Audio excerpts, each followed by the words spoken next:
Meus amados e queridos irmãos, que a doce e gloriosa paz do Senhor Jesus Cristo seja com todos. Estamos de volta para mais uma semana de estudo bíblico, estudo da nossa revista da Escola Dominical. Neste vídeo, denominado Escola Bíblica Complementar, onde nós comentamos a lição de adultos da Casa Publicadora das Assembleias de Deus, e todas as nossas lições são comentadas em 10 tópicos com o intuito de ampliar a sua visão, a sua ideia, a sua perspectiva. Muito bem, hoje nós vamos estar estudando, já com saudade, a última lição, desta revista relativa ao último trimestre de 2021. A nossa revista foi o Apóstolo Paulo, Lições da Vida e Ministério do Apóstolo dos Gentios, para a Igreja de Cristo.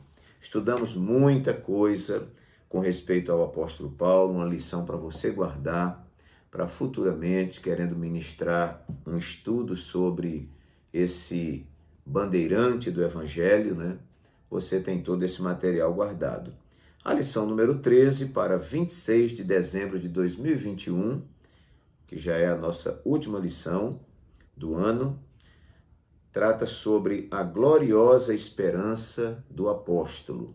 Um apóstolo que trabalhou muito pelo Evangelho, sofreu muito pelo Evangelho, padeceu muitas perseguições, apanhou, foi preso, naufragou, enfim, tanta coisa aconteceu na vida do apóstolo Paulo. Mas ele vai encerrar sua carreira dizendo: combati o bom combate, acabei a carreira e guardei a fé. E agora me está reservada a coroa de glória, a coroa da justiça que o justo juiz me dará naquele dia. Muito bem, o apóstolo Paulo tem uma esperança. E alguém disse que se alguém perdeu tudo, mas não perdeu a fé, ele não perdeu nada.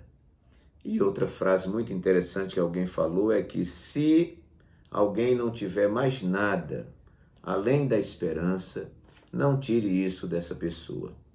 Muito bem. Então, título da nossa lição, a gloriosa esperança do apóstolo. O nosso textual vai dizer: mas nós que somos do dia, sejamos sóbrios, vestindo-nos da couraça da fé e do amor, e tendo por capacete a esperança da salvação. Esse texto está em 1 aos Tessalonicenses, capítulo 5 e versículo 8. A verdade prática nos diz: a esperança gloriosa da volta de Jesus traz sobriedade para as nossas vidas e disposição para exercer a fé e o amor em esperança. Nossa leitura bíblica em classe se encontra em duas cartas do apóstolo Paulo, 2 Timóteo 4, de 6 a 8, e 1 aos Tessalonicenses 5, de 1 a 11. Então, vamos ler essa leitura corrida, que certamente é o texto bíblico que vai dar fundamentação a essa discussão deste assunto da lição. Porque eu já estou sendo oferecido por aspersão de sacrifício e o tempo da minha partida está próxima, disse o apóstolo Paulo. Combati o bom combate, acabei a carreira, guardei a fé. Desde agora, a coroa da justiça me está guardada, a qual o Senhor justo juiz me dará naquele dia. E não somente a mim, mas também a todos os que amarem a sua vinda. Vamos lá para 1 Tessalonicenses 5, de 1 a 11. Mas, irmãos, acerca dos tempos e das estações, não necessitais de que se vos escreva, porque vós mesmos sabeis muito bem que o dia do Senhor virá como ladrão de noite. Pois que, quando disserem a paz e segurança, então lhes sobrevirá repentina destruição, como as dores de parto àquela que está grávida, e de modo nenhum escaparão. Mas vós, irmãos, já não estáis em trevas, para que aquele dia vos surpreenda como um ladrão. Porque todos vós sois filhos da luz e filhos do dia. Nós não somos da noite nem das trevas. Não durmamos, pois, como os demais, mas vigiemos e sejamos sóbrios. Porque os que dormem, dormem de noite, e os que se embebedam, embebedam-se de noite. Mas nós que somos do dia, sejamos sóbrios, vestindo-nos da couraça da fé e do amor, e tendo por capacete a esperança da salvação. Porque Deus não nos destinou para a ira, mas para a aquisição da salvação por nosso Senhor Jesus Cristo, que morreu por nós para que, quer vigiemos, quer durmamos, vivamos juntamente com ele. Pelo que exortai-vos uns aos outros e edificai-vos uns aos outros, como também o fazeis. Ok, meus queridos, a nossa lição tem uma introdução. Ela tem um primeiro tópico que trata sobre a consciência de Paulo diante da morte.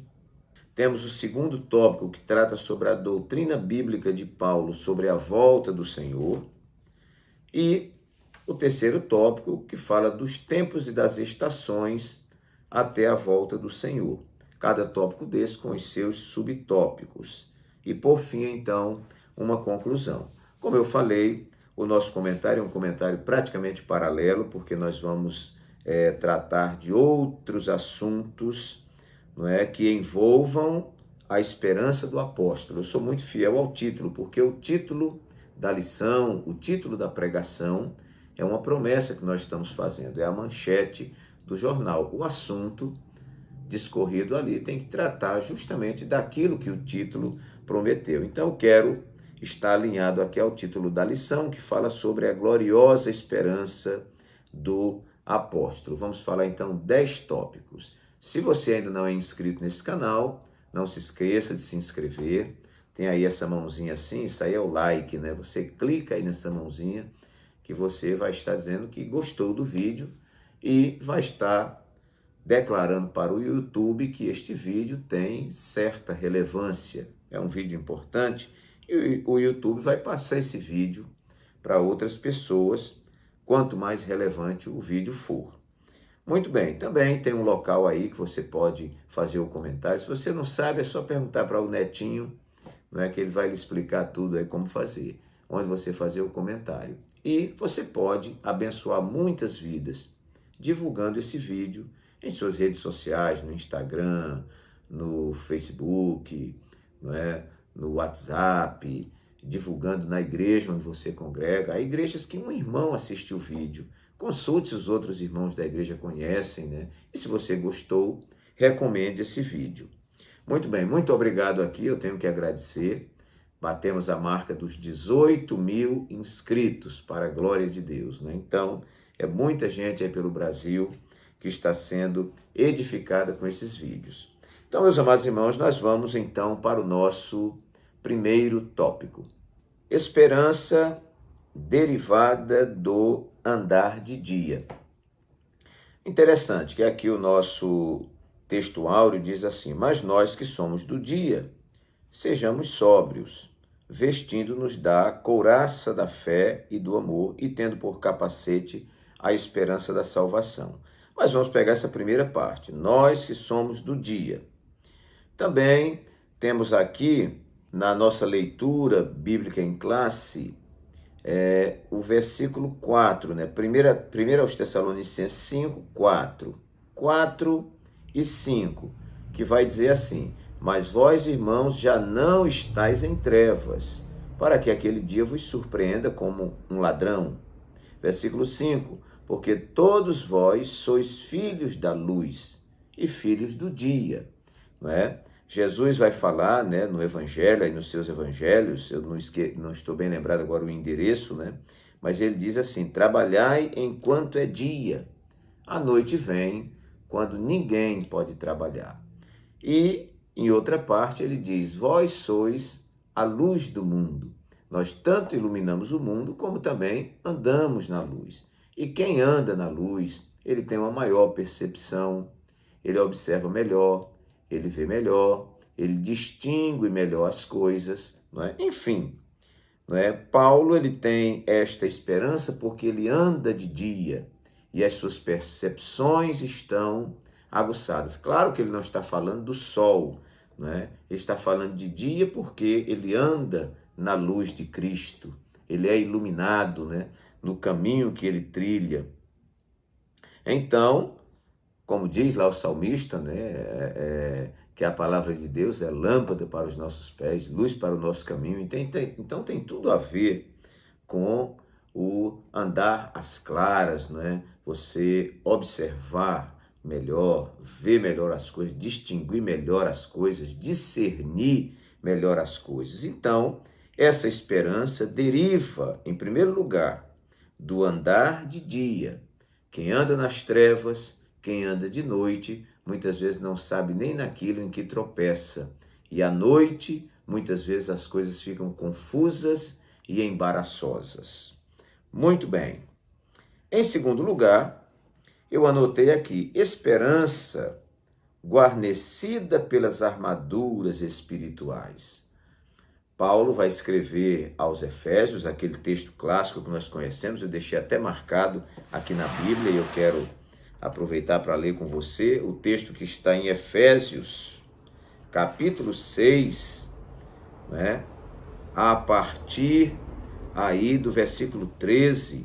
Aliás, o versículo 12 ele já vai dizer que nós não temos que lutar contra a carne e o sangue, mas sim contra os principados, contra as potestades, contra os príncipes das trevas deste século, contra as hostes espirituais da maldade nos lugares celestiais. Ele diz, então, ou portanto, tomai toda a armadura de Deus, para que possais resistir no dia mau e, havendo feito tudo, ficar firmes.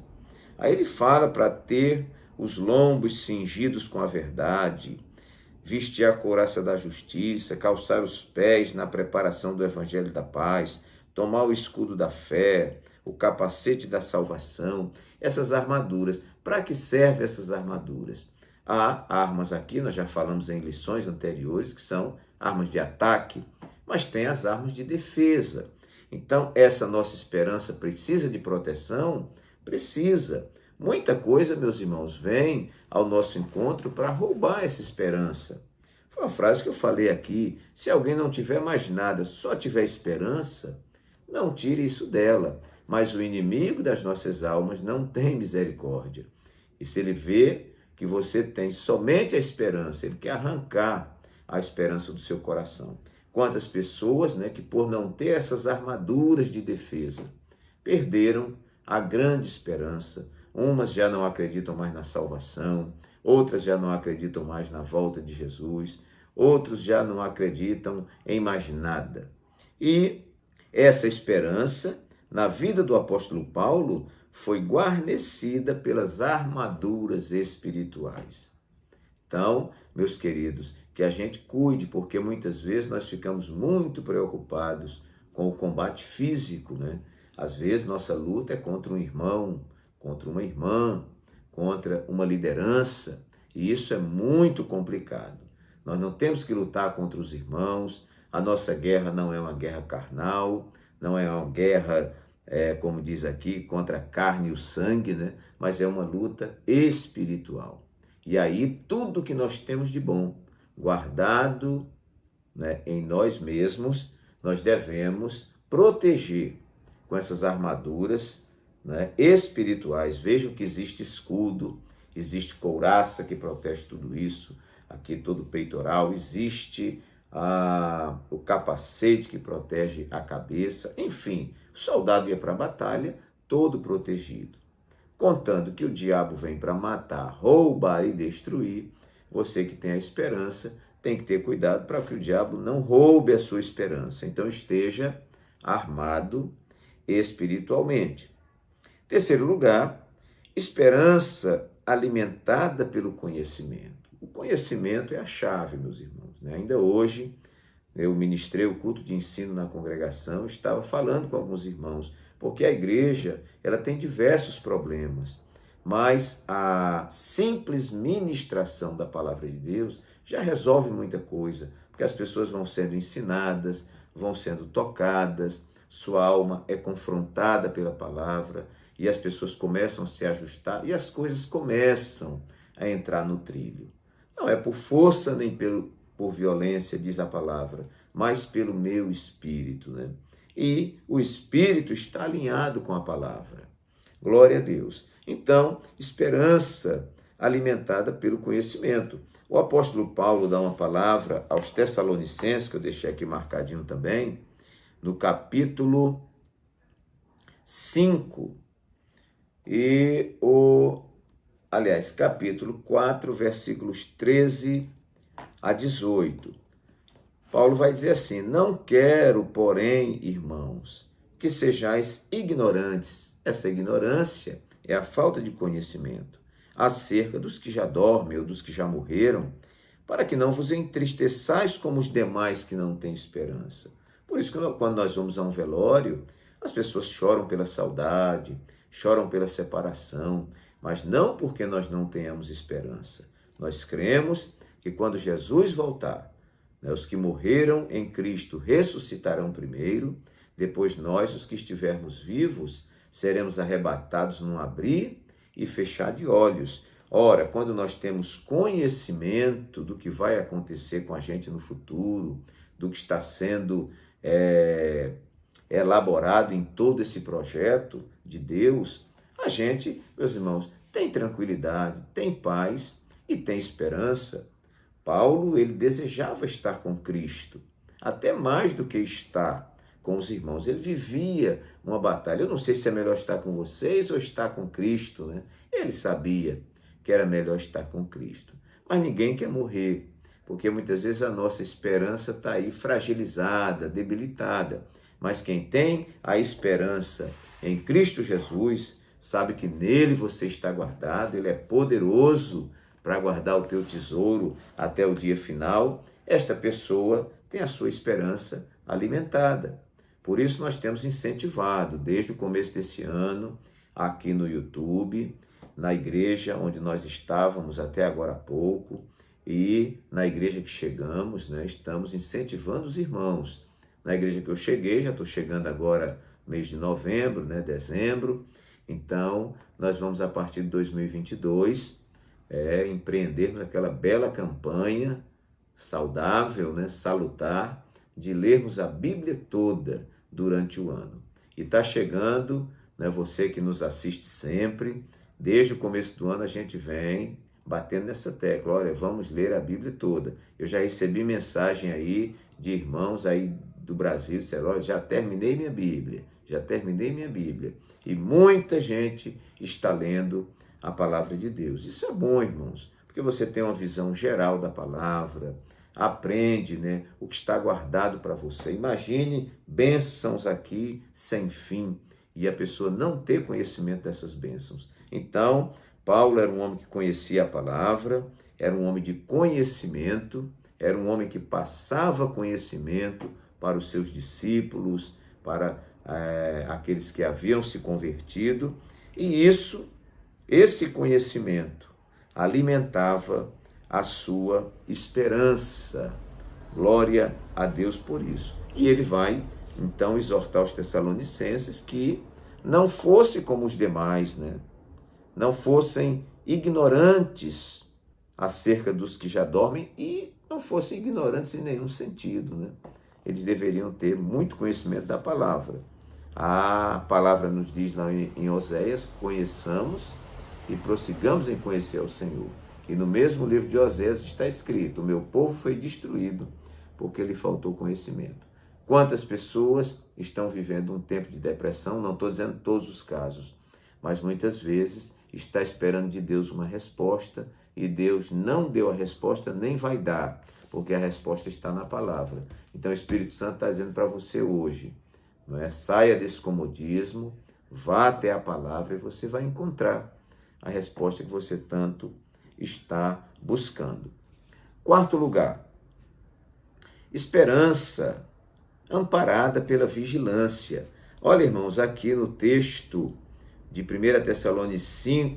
Tessalonicenses 5, nós vamos ver aqui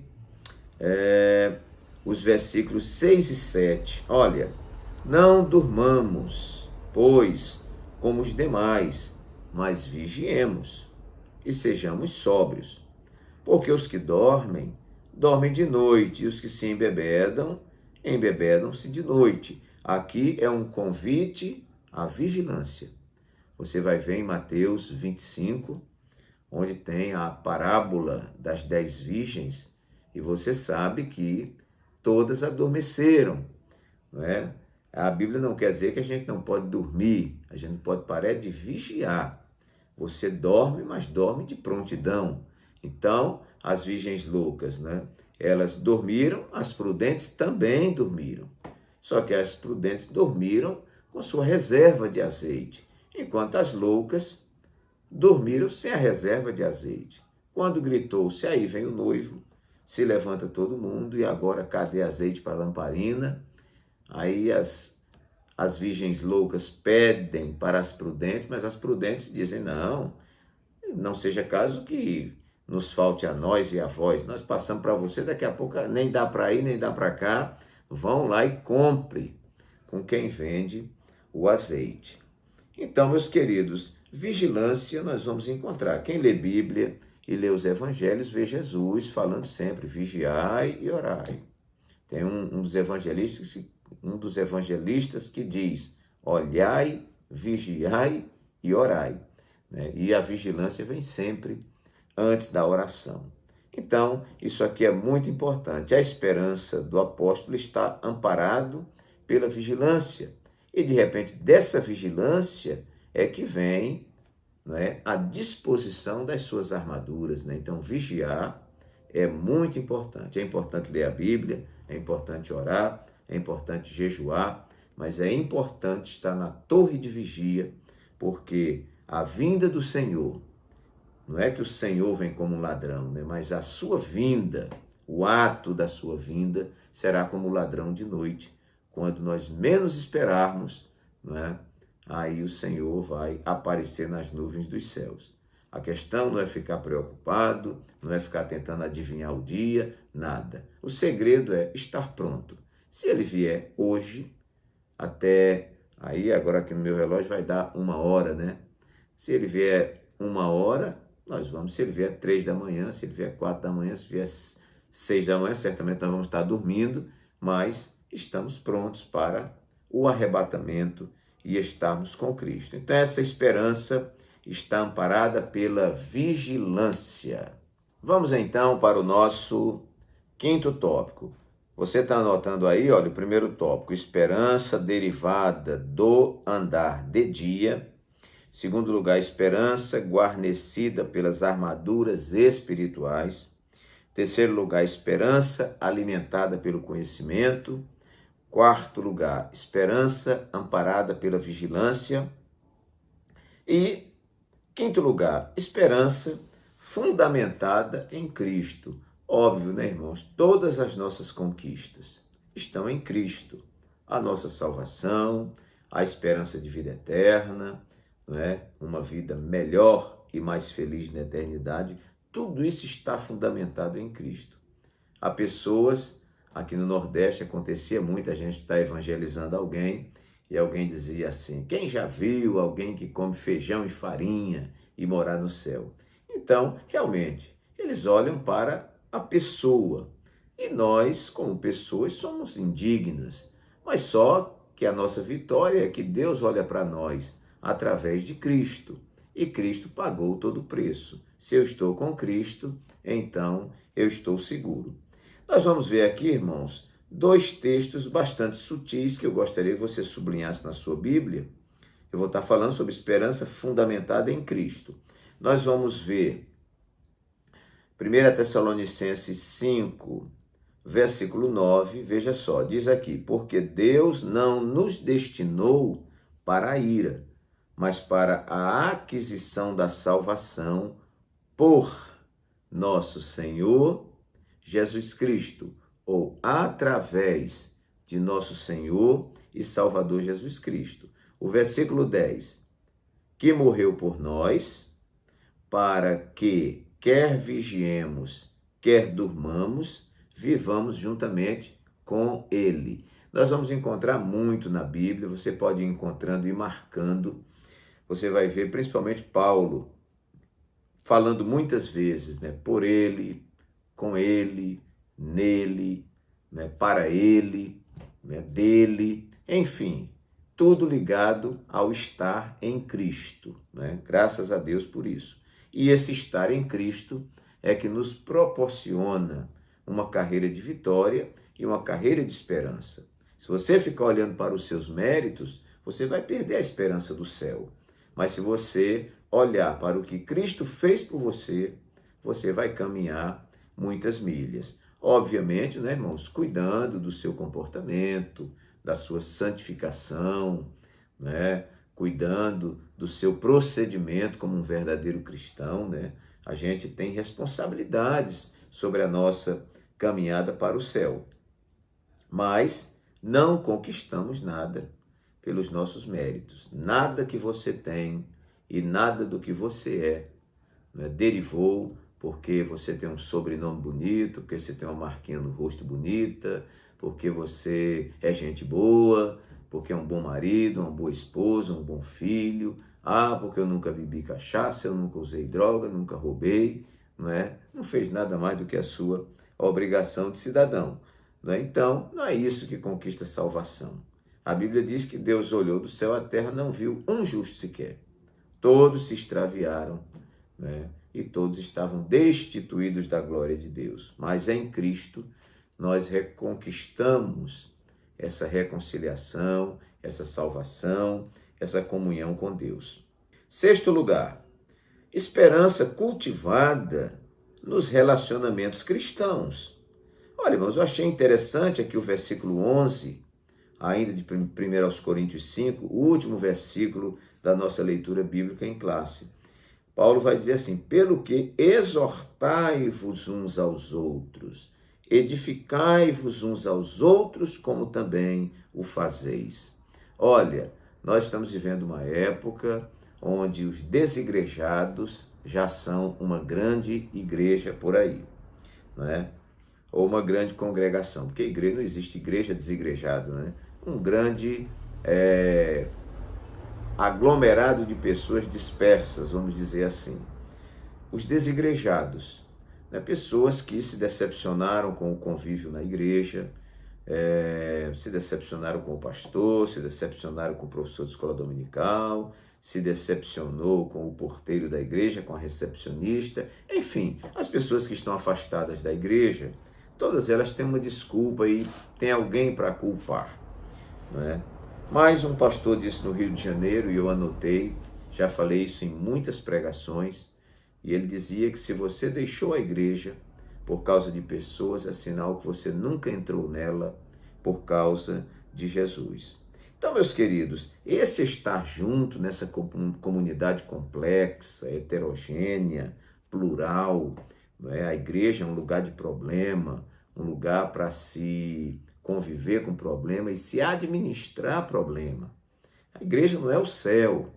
Eu estava dizendo hoje na igreja que tem pessoas que querem uma igreja sem problema. Eu falei aqui em Maceió, nós temos aqui o Parque das Flores, que é um cemitério, né? Ali tem uma congregação sem problema, né? Nem barulho tem lá, é uma tranquilidade só, mas ninguém quer ir para lá, né? Então nós estamos, irmãos, no meio de pessoas que são diferentes uns dos outros, pessoas que pensam diferente, pessoas que veem diferente, ouvem diferente, têm personalidade diferente, e nós vamos ter que conviver nesse ambiente complexo, até para que nós possamos desenvolver os nossos dons. E é nesta comunidade complicada, por incrível que pareça, e paradoxalmente falando, que nós nos alimentamos uns com os outros. É como uma família de um casal com 2, 3 filhos já tem muito problema. Imagina uma igreja. Não saia da igreja porque a igreja tem problema. Você é um problema. Então, junta com outros problemas, vira um grande problema. Muito bem, mas todo lugar tem pessoas com problema e que também tem suas virtudes. Como eu e você, que temos virtudes, mas também temos muitos problemas, né? Mas é nesse ambiente onde nós cultivamos, não é, a esperança. Às vezes você está desanimado e aquele irmão tão problemático vem te dar um abraço e diz: não, meu irmão, vamos caminhar, não desanime e tal. Então, irmãos, eu particularmente, eu frequento a igreja há 44 anos, acho a igreja importantíssima. Já congreguei em Paulo Afonso Bahia, já congreguei em Feira de Santana, já congreguei em Três Corações, já congreguei na Amazônia, já congreguei em Belo Horizonte, em Juiz de Fora.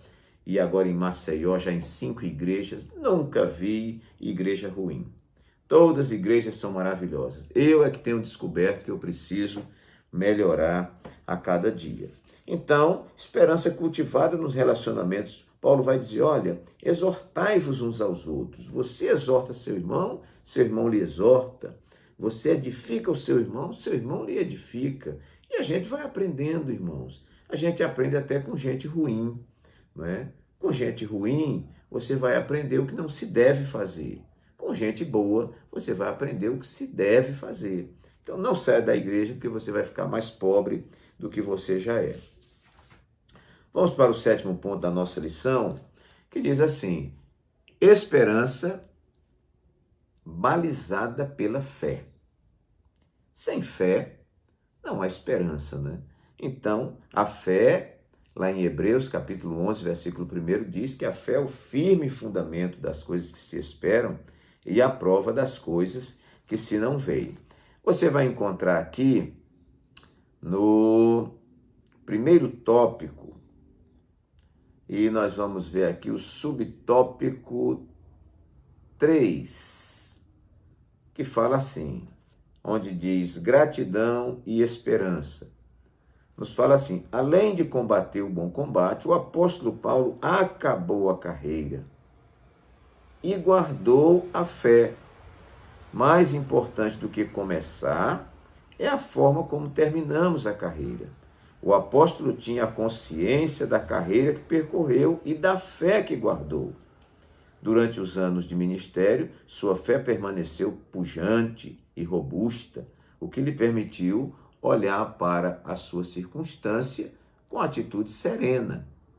Aí nós vamos ver um pouquinho mais embaixo, diz assim, o apóstolo nos ensina que é preciso olhar para o futuro com a certeza do nosso galardão e enxergar pela fé que o nosso trabalho não é vão no Senhor, conforme 1 Coríntios 15, 58. Então essa esperança é balizada pela fé. Glória a Deus. Vamos para o 8º ponto.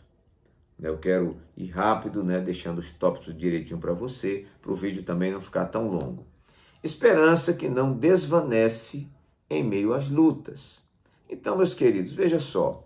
O apóstolo Paulo vai nos mostrar em Romanos, capítulo 5, versículos 3 a 5, ele diz assim, e não somente isto, mas também nos alegramos nas tribulações, sabendo que a tribulação produz a paciência produz a experiência, e a experiência não traz confusão. Então, Paulo vai ver nas lutas e nas tribulações um ponto positivo. Ele está dizendo que as tribulações, elas nos ensinam. Ensinam o quê? Paciência, experiência e esperança. Então, isto é muito bom. Nós vamos ver que Paulo padece muito, mas essas lutas não retiram do seu coração a esperança. Então, essa esperança que ele tem não desvanece em meio às lutas. Vamos ver aqui na nossa introdução, que diz assim, não podemos perder a esperança do céu em meio ao sofrimento e tribulações nesta terra. Essa esperança é a fonte da força dos fiéis, que se apegam no que Deus realizou em Cristo Jesus. E a garantia dessa esperança é o fato de que o Espírito Santo nos fortalece, renova e confirma a herança eterna do nosso Deus.